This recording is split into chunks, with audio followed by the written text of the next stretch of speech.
ചില്ലയിൽ കുളിരിടും മഞ്ഞിന്റെ പൂവിതൾ തുള്ളികൾ പെയ്തതാവാം.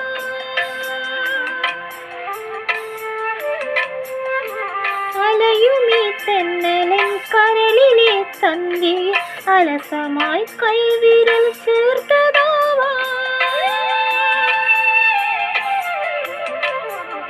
മിഴികളിൽ കുറുകുന്ന പ്രണയമാം പ്രാവിന്റെ ചിറകുകൾ മെല്ലെ പിടഞ്ഞതാവാം. മിഴികളിൽ കുറുകുന്ന പ്രണയമാം പ്രാവിന്റെ ചിറകുകൾ മെല്ലെ പിടഞ്ഞതാവാം. താനെ തുറക്കുന്ന ജാലക ചില്ലിൽ എഴുനിഴൽ ചിത്രം തെളിഞ്ഞ